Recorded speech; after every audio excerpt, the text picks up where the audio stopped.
into another episode of SNEED-CAST Industry Update, the series where we'll let you know what's new in manufacturing, processing, packaging, coding, and so much more. We'll be dropping a new episode on a bi-weekly basis to keep you up to date with the latest news and insights that affect your business. I'm your host, Alexa, and today we'll be discussing topics ranging from familial biodiesel schemes to toxic sweet treats to losing limbs, and finally to creating a circular economy for packaging. So, starting off, the family that schemes together gets caught together. Ah yes, so what a way to kick off the segment. We're back with another workplace scheme. 5 people were sentenced for their roles in a biofuel tax conspiracy. From 2010 to 2018, Lev Derman, the Kingston brothers, Jacob and Isaiah, their nearly 70-year-old mother, Rachel Kingston, and Jacob's wife, Sally, worked together to claim more than $1 billion in fraudulent refundable renewable fuel tax credits. The Kingston brothers owned OSHA Renewable Energy, a biodiesel company in Utah that received more than $511 million in credits paid out by the IRS. For more than 8 years, the co-conspirators pulled multiple schemes, including the following. OSHA bought biodiesel from East Coast company that had already claimed the renewable fuel tax credit, and then exported it to foreign countries using forged transport documents that made it seem that it was produced in the Utah plant. The company also falsified paperwork to disguise imported biodiesel as feedstock.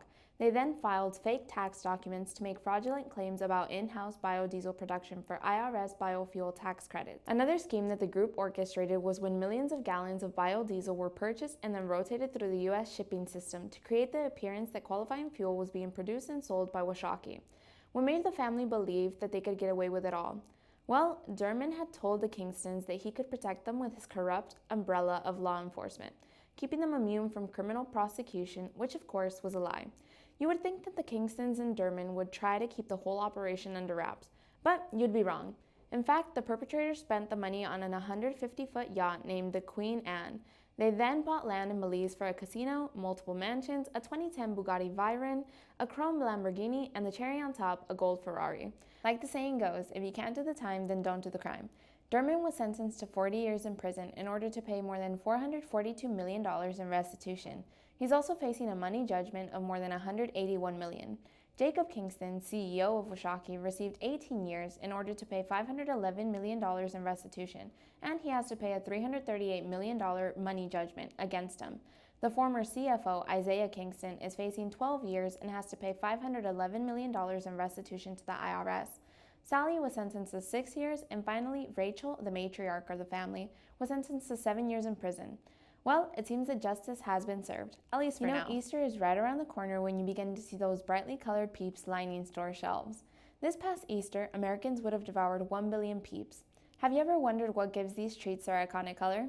Erythrosine, also known as red number 3, is one of the several chemicals, along with titanium dioxide, that's used to color some of the most popular candy in the country. Peeps aren't the only sweets that use these chemicals. There's also Skittles and hot tamales. Both red number 3 and titanium dioxide have been linked to cancer, which is why more than 30 years ago, U.S. regulators banned red number 3 from makeup. Ironic, isn't it? It was banned from the cosmetic industry, but not for the food industry, much to the dismay of some consumer safety groups.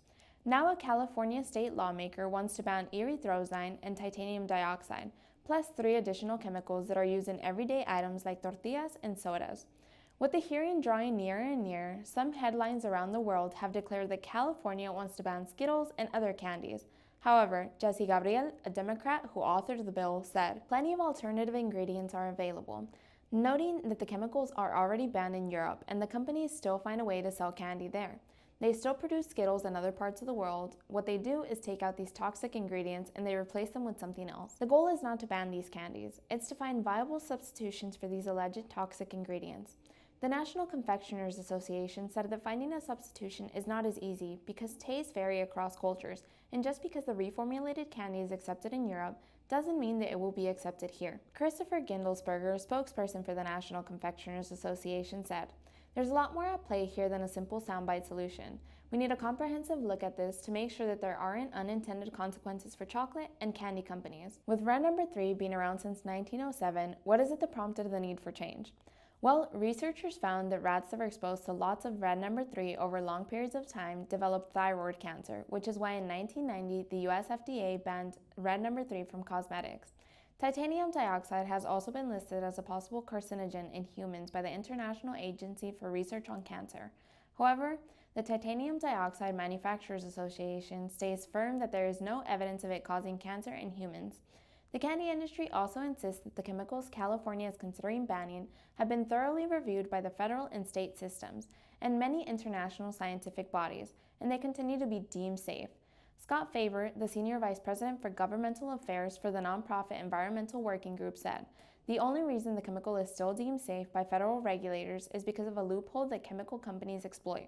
However, regulators have not reviewed their prior decisions in light of new science." Faber also goes on to say, "The confectioners in the food industry know the review process at the FDA is broken. They've been hiding behind it for decades. We shouldn't let them hide behind it anymore." So, like Faber states, if the FDA won't fix this review system and keep us safe from dangerous chemicals in our food, then it's up to states like California to keep us safe. While the creator of Peeps, Just Born Incorporated, says that their ingredients and packaging are exclusively sourced from reputable suppliers who adhere to high quality and safety standards, the company also noted that its developmental team is looking for natural sources that can deliver the same visual impact and stability as their certified counterparts. Well, I don't know about you, but I will definitely be giving it a second thought before I decide to taste the rainbow again. Our segment wouldn't be complete without OSHA cracking down on the unjust.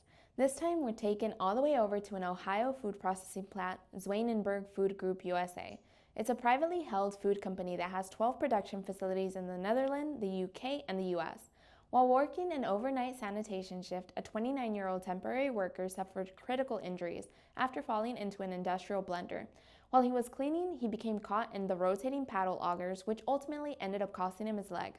OSHA analyzed Zwijnenburg Food Group USA Incorporated injuries report back in October 12 of 2022 and determined that the host employer did not train sanitation workers to lock out the equipment prior to cleaning, which ended up exposing them to moving machine parts. Ironically, OSHA had just cited the plant for similar violations less than 2 weeks before this tragedy. Now, Zwijnenburg Food Group USA Incorporated is potentially going to have to pay $1.9 million in penalties after citing 11 willful, 4 serious, 1 repeat, and 1 other than serious violations. Most of the violations involved required machine safety procedures that isolate energy to prevent movement during the cleaning and maintenance process. The agency placed Zwijnenburg in its severe violator enforcement program back in 2017. Bill Donovan, OSHA Regional Administrator in Chicago, said, "This young man suffered a preventable debilitating injury because his employer failed to train him and the majority of its third shift sanitation workers adequately to lock out equipment to ensure their own safety." OSHA also found Zwijnenburg failed to verify changes to the lockout and tagout procedures, retrain workers when changes occurred, periodically test the procedures, and correct deviations. In addition, trip hazards, electrical safe work procedures, lack of eye protection, and personal protective equipment were also noted. According to OSHA Area Director in Cincinnati, Ken Montgomery, by following OSHA and industry-recognized safety standards, employers can prevent injuries like the one that occurred here. OSHA cited Zwijnenburg Food Group USA in 2017, and then again on September 30th of 2022 for violations of machine safety procedures and other hazards. However, the company has contested the most recent violations. Week after week, it's just workplace violation after violation, so much so that you would think by now that workplaces would have learned. And yet, here we are, proven wrong again. At least we're ending this segment on a high note, as global sustainability legislation drives the packaging industry's current landscape and future outlook. Plastic is the most regulated of all packaging materials, with several laws enacted in hopes to prevent it from becoming waste. In fact, California's Assembly Bill 793, also known as the Bottle Bill, signed into law in September of 2020, requires post-consumer recycled content standards for plastic beverage containers subject to the California refund value. In other words, this bill makes it mandatory for bottles to be made with 15% recycled content by 2022 and eventually 50% recycled content by 2030. According to a global packaging development lead, our primary effort is optimizing packaging through the use of eliminating or reducing plastic. Following California's initiative, Maine and Oregon became the first 2 U.S. states to introduce extended producer responsibility legislation for plastic packaging in 2021. This shifts the responsibility of packaging waste management from individuals or municipalities to producers. One packaging specialist goes on to say that responsibility to create the aftermarket should lie with plastic producers since they created initial projects. Responsibility also lies within the packaging designer. There should be an incentive to stop using unnecessary plastic. The specialist also goes on to add, recyclers and their facilities are doing the best they can. It's not their role to find end users for recycled material. There's also pressure being added by tightening regulations and bans around plastic waste shipments, like the ones applied by the European Union in 2021. In addition to legislation, there's also the need to create circular economy for all packaging.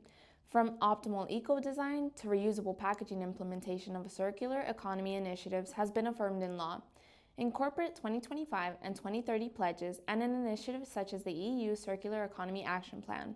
This happens to be a building block in the European Green Deal that was adopted in 2020. Packaging waste or environmental laws mostly target the move to sustainable materials and increase recycling rates.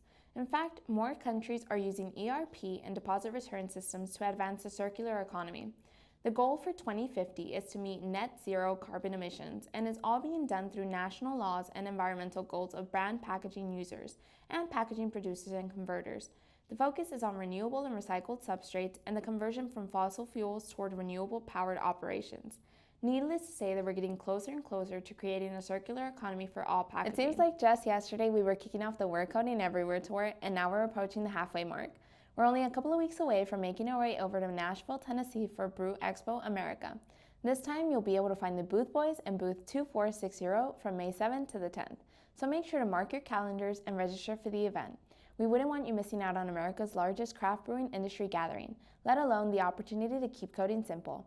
Stay tuned for our next episode of SNEED-CAST Industry Update, and like always, make sure to like, comment, subscribe, and hit that notification bell down below to stay up to date with all of our great content. Follow our social media platforms to see all of our updates as we continue on our We're Coding Everywhere tour, and also let us know what topics you'd like to see us talk about here on the show. We look forward to hearing from you all. Bye, guys.